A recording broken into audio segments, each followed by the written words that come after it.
One of the most frequently asked questions we get about these two products is, which one do I use first? They're both beautiful, which no doubt makes you feel kind of fancy in the oral hygiene department. But in this video, I'm going to talk about how they work and how you might choose the order in which you use them. I'm Charlotte, and you're watching BURST TV.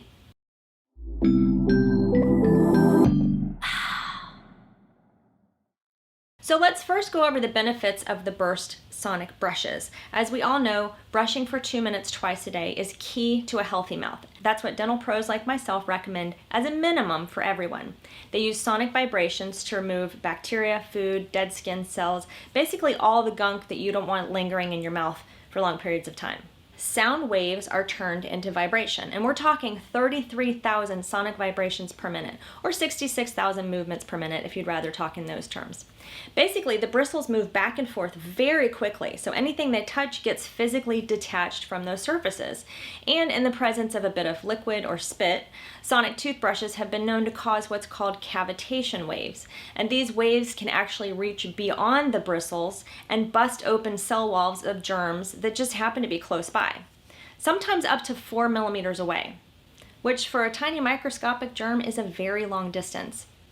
A manual toothbrush just can't do all of that. Now, these water flossers work by using a super focused blast of water to break apart a plaque biofilm. As you can imagine, they are really great at cleaning in and around gaps, food traps, braces, and dental work like crowns, bridges, and implants. These guys have 3 modes to suit your comfort level, and they offer a solid 80 to 160 PSI range depending on the mode that you're using. As any dental hygienist would do, I recommend using something twice a day to brush your teeth and something once a day to clean in between them, because toothbrushes can't get in between your teeth unless you're missing every other one.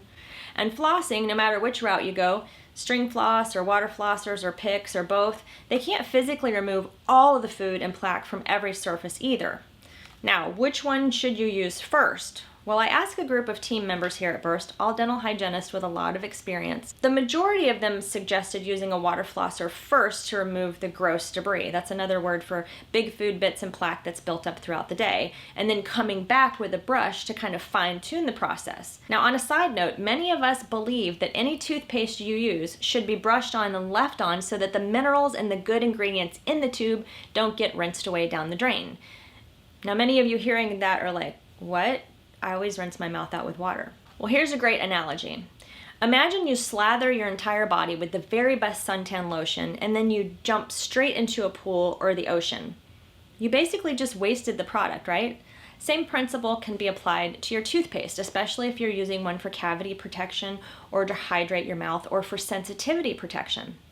Some of the group also thinks it makes more sense to brush away the bulk of the gunk first with a sonic toothbrush and then come back with the water flosser to kind of power wash away anything that could have been moved around but still trapped in those weird little spaces that like to hide stuff. A final pressure washing of sorts. Now, those were 2 options that I give. I simply want to remind everyone that these are both awesome tools that do very different things, both equally important, and neither should be skipped. So I think it's more critical to choose how you're going to use them.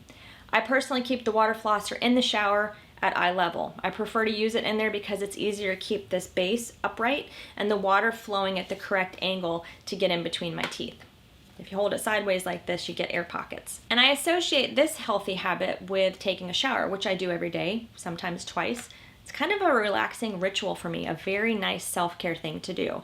And because it sits on the shelf at eye level, it's really hard to forget. When it comes to using these 2 products, I typically use the water flosser at night before bed in the shower, and then I brush my teeth using the brush on and spit out the extra toothpaste rule, again, without swishing with water. So what's the takeaway today? What is the actual right answer? There's no right or wrong. Use them both in the order that makes the most sense to you and gives you the best opportunity for success. In other words, you do you. And once you decide for yourself, we'd love to hear about it in the comments. Thanks for watching BURST TV. See you next time.